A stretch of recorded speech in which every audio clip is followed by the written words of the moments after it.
ആകാശവാണി. നമസ്കാരം. പ്രാദേശിക വാർത്തകൾ വായിക്കുന്നത് ഗോപകുമാർ.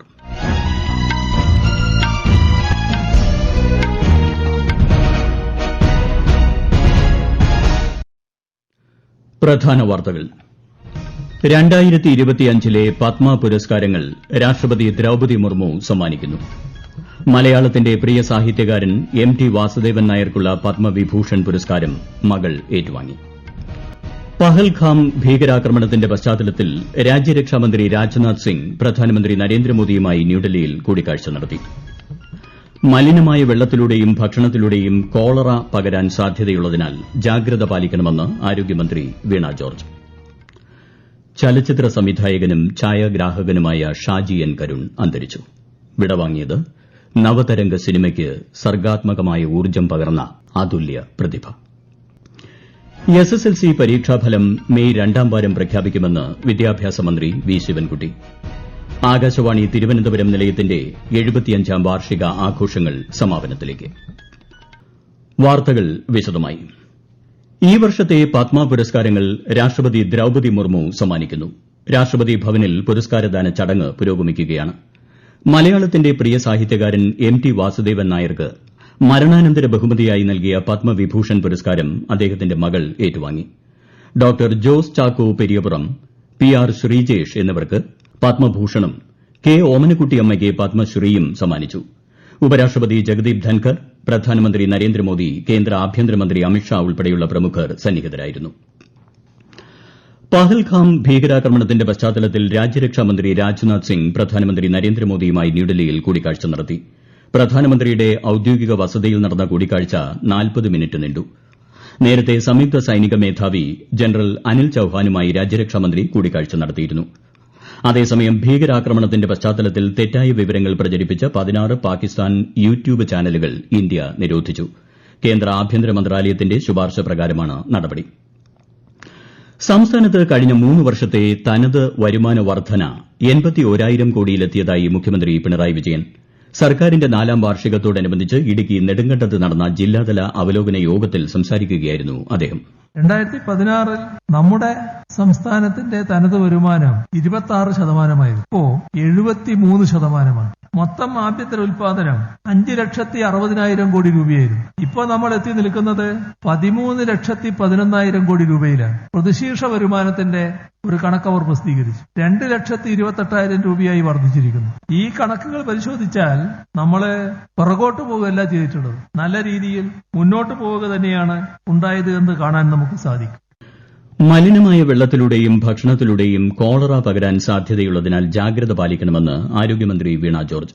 വയറിളക്കം, ഛർദി, പേശിവേദന, നിർജ്ജലീകരണം എന്നിവയാണ് പ്രധാന ലക്ഷണങ്ങൾ. വൃത്തിയുള്ള ആഹാരവും വ്യക്തി ശുചിത്വവും പാലിക്കണം. തിരുവനന്തപുരത്ത് മരണമടഞ്ഞ ഒരാൾക്ക് കോളറ സ്ഥിരീകരിച്ചതോടെ ആരോഗ്യവകുപ്പ് ശക്തമായ നടപടികളാണ് സ്വീകരിച്ചുവരുന്നത്. വയനാട് മുണ്ടക്കൈ ചൂരൽമല അതിജീവിതർക്കുള്ള ടൌൺഷിപ്പ് നിർമ്മാണം എത്രയും വേഗം പൂർത്തിയാക്കുമെന്ന് മന്ത്രി P Rajeev. Kalpetta Elston estate സന്ദർശിച്ച് ടൌൺഷിപ്പ് നിർമ്മാണ പ്രവർത്തനങ്ങൾ വിലയിരുത്തിയ ശേഷം സംസാരിക്കുകയായിരുന്നു അദ്ദേഹം. മഴക്കാലം ശക്തമാവുന്നതിന് മുൻപേ അതിജീവിതരെ സുരക്ഷിതമായി പുനരധിവസിപ്പിക്കുകയാണ് സർക്കാരിന്റെ ലക്ഷ്യമെന്നും ശ്രീ P രാജീവ് അറിയിച്ചു. ചലച്ചിത്ര സംവിധായകനും ഛായാഗ്രാഹകനുമായ ഷാജി എൻ കരുൺ അന്തരിച്ചു. 73 വയസ്സായിരുന്നു. തിരുവനന്തപുരം വഴുതക്കാട് സുവസതിയായ പിറവിയിലായിരുന്നു അന്ത്യം. 40ഓളം സിനിമകൾക്ക് ഛായാഗ്രഹണം നിർവഹിച്ചിട്ടുണ്ട്. ആദ്യ ചിത്രമായ പിറവിക്ക് കാൻ ഫിലിം ഫെസ്റ്റിവലിൽ ഗോൾഡൻ ക്യാമറ പ്രത്യേക പരാമർശമടക്കം നിരവധി ദേശീയ സംസ്ഥാന പുരസ്കാരങ്ങൾ ലഭിച്ചിട്ടുണ്ട്. പത്മശ്രീ പുരസ്കാരം നൽകി രാജ്യം അദ്ദേഹത്തെ ആദരിച്ചിരുന്നു. ചലച്ചിത്ര മേഖലയിലെ സംസ്ഥാന സർക്കാരിന്റെ പരമോന്നത ബഹുമതിയായ JC ഡാനിയൽ പുരസ്കാരം കഴിഞ്ഞ ദിവസമാണ് അദ്ദേഹം ഏറ്റുവാങ്ങിയത്. നടനും തിരക്കഥാകൃത്തുമായ P ശ്രീകുമാർ ഷാജി എൻ കരുണിനെ അനുസ്മരിക്കുന്നു. മലയാള സിനിമയെ അദ്ദേഹം ലോകത്തിന്റെ പ്രശസ്തിയിലേക്ക് കൊണ്ടുവന്ന ഒരു സംവിധായകനാണ്. മലയാള സിനിമയുടെ, നല്ല ഇന്ത്യൻ സിനിമയുടെ തന്നെ ചരിത്രം എടുക്കുമ്പോൾ ഷാജിയെ ഒഴിവാക്കി പറയാൻ കഴിയുമെന്ന് എനിക്ക് തോന്നുന്നില്ല. പ്രത്യേകിച്ച് മലയാള സിനിമയിലെന്ന് പറയുന്നത് അദ്ദേഹം വിഖ്യാതനായ ഒരു സംവിധായകൻ തന്നെയാണ്. അദ്ദേഹത്തിന്റെ നിറഞ്ഞു നിൽക്കുന്ന ചലച്ചിത്രത്തിന്റെ ചരിത്രരേഖ മായാതെ തന്നെ നിൽക്കും എന്നാണ് എന്റെ പ്രതീക്ഷ. SSLC പരീക്ഷാഫലം മെയ് 2-ാം വാരം പ്രഖ്യാപിക്കുമെന്ന് വിദ്യാഭ്യാസ മന്ത്രി വി ശിവൻകുട്ടി. ഇതിനുള്ള പ്രവർത്തനങ്ങളാണ് നടന്നുവരുന്നത്. ഹയർ സെക്കൻഡറി പരീക്ഷാഫലം സംബന്ധിച്ചുള്ള കാര്യങ്ങൾ പിന്നീട് പ്രഖ്യാപിക്കുമെന്നും മന്ത്രി പറഞ്ഞു. ഈ വാർത്തകൾ ആകാശവാണിയിൽ നിന്ന്. ആകാശവാണി വാർത്തകളും വാർത്താ അധിഷ്ഠിത പരിപാടികളും All India Radio News Thiruvananthapuram YouTube ചാനലിലും All India Radio News Thiruvananthapuram Facebook പേജിലും AIR ന്യൂസ് _തിരുവനന്തപുരം ഇൻസ്റ്റഗ്രാം അക്കൌണ്ടിലും AIR ന്യൂസ് _TVM X ഹാൻഡിലും ലഭ്യമാണ്. കാർഷിക മേഖലയെ ഉന്നതിയിലേക്ക് എത്തിക്കുന്നതിന് രാഷ്ട്രീയത്തിനതീതമായ പ്രവർത്തനങ്ങളും കർഷക അനുകൂല പ്രസ്ഥാനങ്ങളും ശക്തിപ്പെടേണ്ടത് ആവശ്യമാണെന്ന് മന്ത്രി K Krishnankutty. Cultural society of Angamaly സംഘടിപ്പിച്ച വിത്തും കൈക്കോട്ടും കാർഷികോത്സവം ഉദ്ഘാടനം ചെയ്യുകയായിരുന്നു അദ്ദേഹം. കാർഷിക മേഖലയിലെ കോർപ്പറേറ്റ് വത്കരണം ചെറുകിട കർഷകരുടെ ജീവിതം ദുഷ്കരമാക്കിയെന്നും മന്ത്രി പറഞ്ഞു. ആകാശവാണി തിരുവനന്തപുരം നിലയത്തിന്റെ 75-ാം വാർഷിക ആഘോഷങ്ങൾ സമാപനത്തിലേക്ക്. വഴുതക്കാട് ടാഗോർ തിയേറ്ററിൽ നടക്കുന്ന ചടങ്ങ് കവി ശ്രീകുമാരൻ തമ്പി അല്പസമയത്തിനകം ഉദ്ഘാടനം ചെയ്യും. സമാപന ചടങ്ങിനോടനുബന്ധിച്ച് മാധ്യമലോകം വർത്തമാനവും ഭാവിയും എന്ന വിഷയത്തിൽ ചർച്ച നടന്നു. തുടർന്ന് ലയസംഗമം, സംഗീത സന്ധ്യ എന്നിവയും അരങ്ങേറി.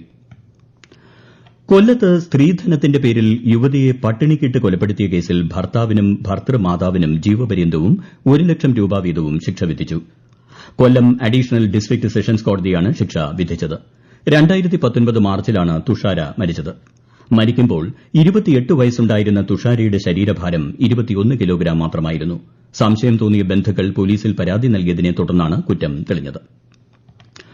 ഓപ്പറേഷൻ ഡി ഹണ്ടിന്റെ ഭാഗമായി സംസ്ഥാന വ്യാപകമായി നടത്തിയ സ്പെഷ്യൽ ഡ്രൈവിൽ മയക്കുമരുന്ന് കൈവശം വച്ചതിന് 112 കേസുകൾ കൂടി രജിസ്റ്റർ ചെയ്തു. 1945 പേരെ പരിശോധനയ്ക്ക് വിധേയമാക്കി. 120 പേരെ അറസ്റ്റ് ചെയ്തു. വേടൻ എന്നറിയപ്പെടുന്ന റാപ്പർ ഹിരൺദാസിന്റെ കൊച്ചിയിലെ ഫ്ളാറ്റിൽ നിന്ന് കഞ്ചാവ് കണ്ടെത്തി. ഇയാളെ കസ്റ്റഡിയിൽ എടുത്തിട്ടുണ്ട്. രഹസ്യവിവരത്തിന്റെ അടിസ്ഥാനത്തിൽ നടത്തിയ പരിശോധനയിലാണ് കഞ്ചാവ് കണ്ടെടുത്തത്. അതേസമയം സംസ്ഥാന സർക്കാരിന്റെ 4-ാം വാർഷികാഘോഷത്തിന്റെ ഭാഗമായി ഇടുക്കിയിൽ സംഘടിപ്പിക്കുന്ന പരിപാടിയിൽ നിന്ന് വേടന്റെ റാപ്പ് ഷോ ഒഴിവാക്കി. കഞ്ചാവ് കേസിൽ പിടിച്ച സാഹചര്യത്തിലാണ് തീരുമാനം. ഗർഭിണികൾക്കും കുഞ്ഞുങ്ങൾക്കും മികച്ച സൌകര്യങ്ങൾ ഉറപ്പുവരുത്തുന്ന സ്ഥാപനങ്ങൾക്ക് നൽകുന്ന ലക്ഷ്യ അംഗീകാരം നേടി കോഴിക്കോട് ജില്ലയിലെ 3 സർക്കാർ ആശുപത്രികൾ. കോട്ടപ്പറമ്പ് അമ്മയും കുഞ്ഞും ആശുപത്രി, IMCH കോഴിക്കോട്, സർക്കാർ ജനറൽ ആശുപത്രി എന്നിവയ്ക്കാണ് അംഗീകാരം. വിശദാംശങ്ങളുമായി ആകാശവാണി കോഴിക്കോട് ജില്ലാ പ്രതിനിധി നസീർ ബാബു.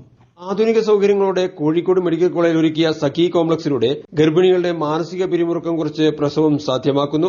വളർച്ചയെത്താതെ ജനിക്കുന്ന കുഞ്ഞുങ്ങൾക്കായി MNCU, NICU സംവിധാനങ്ങളും ലഭ്യമാണ്. കൊയിലാണ്ടി താലൂക്ക് ആശുപത്രിയിൽ 3.5 കോടി രൂപ ചെലവിൽ നിർമ്മിച്ച പ്രസവ യൂണിറ്റ്, കോട്ടപ്പറമ്പ് ആശുപത്രിയിലെ ഓക്സിജൻ പ്ലാന്റ് എന്നിവ ജില്ലയിൽ മാതൃശിശു സംരക്ഷണം മുൻനിർത്തി നടന്ന പ്രധാന പ്രവർത്തനങ്ങളാണ്. പ്രസവശേഷം അമ്മയ്ക്കും കുഞ്ഞിനും വീടുകളിൽ പോകാൻ വാഹനങ്ങൾ ഒരുക്കി നൽകുന്ന മാതൃയാനം പദ്ധതി 6 സർക്കാർ ആശുപത്രിയിൽ നടപ്പാക്കി വരുന്നു.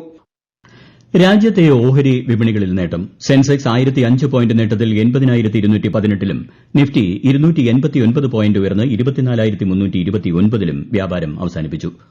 സ്വർണ്ണവില കുറഞ്ഞു. ഗ്രാമിന് 65 രൂപ കുറഞ്ഞ് 8,940 രൂപയും പവന് 520 രൂപ താഴ്ന്ന് 71,520 രൂപയുമാണ് ഇന്നത്തെ വില. ഫ്രാൻസിൽ നിന്ന് 26 റാഫേൽ മറൈൻ യുദ്ധവിമാനങ്ങൾ വാങ്ങുന്നതിനുള്ള പ്രതിരോധ കരാറിൽ ഇന്ത്യ ഒപ്പുവച്ചു. രാജ്യരക്ഷാമന്ത്രി രാജ്നാഥ് സിംഗും ഫ്രാൻസ് പ്രതിരോധ മന്ത്രി സെബാസ്റ്റ്യൻ ലേക്കോർണുവുമാണ് കരാറിൽ ഒപ്പുവച്ചത്. 26 റാഫേൽ മറൈൻ വിമാനങ്ങളിൽ 22 എണ്ണം സിംഗിൾ സീറ്ററും 4 എണ്ണം ഡബിൾ സീറ്ററുമായിരിക്കും. 2030ഓടെ വിമാനങ്ങൾ കൈമാറാനാണ് ലക്ഷ്യമിടുന്നത്. പ്രധാന വാർത്തകൾ വീണ്ടും. 2025ലെ പത്മ പുരസ്കാരങ്ങൾ രാഷ്ട്രപതി ദ്രൌപദി മുർമു സമ്മാനിക്കുന്നു. മലയാളത്തിന്റെ പ്രിയ സാഹിത്യകാരൻ MT വാസുദേവൻ നായർക്കുള്ള പത്മവിഭൂഷൺ പുരസ്കാരം മകൾ ഏറ്റുവാങ്ങി. പഹൽഗാം ഭീകരാക്രമണത്തിന്റെ പശ്ചാത്തലത്തിൽ രാജ്യരക്ഷാമന്ത്രി രാജ്നാഥ് സിംഗ് പ്രധാനമന്ത്രി നരേന്ദ്രമോദിയുമായി ന്യൂഡൽഹിയിൽ കൂടിക്കാഴ്ച നടത്തി. മലിനമായ വെള്ളത്തിലൂടെയും ഭക്ഷണത്തിലൂടെയും കോളറ പകരാൻ സാധ്യതയുള്ളതിനാൽ ജാഗ്രത പാലിക്കണമെന്ന് ആരോഗ്യമന്ത്രി വീണ ജോർജ്. ചലച്ചിത്ര സംവിധായകനും ഛായാഗ്രാഹകനുമായ ഷാജി എൻ കരുൺ അന്തരിച്ചു. വിടവാങ്ങിയത് നവതരംഗ സിനിമയ്ക്ക് സർഗാത്മകമായ ഊർജ്ജം പകർന്ന അതുല്യ പ്രതിഭ. SSLC പരീക്ഷാഫലം മെയ് 2-ാം വാരം പ്രഖ്യാപിക്കുമെന്ന് വിദ്യാഭ്യാസ മന്ത്രി വി ശിവൻകുട്ടി. ആകാശവാണി തിരുവനന്തപുരം നിലയത്തിന്റെ 75-ാം വാർഷികാഘോഷങ്ങൾ സമാപനത്തിലേക്ക്. പ്രാദേശിക വാർത്തകൾ കഴിഞ്ഞു. അടുത്ത വാർത്താ പ്രക്ഷേപണം രാത്രി 7:25.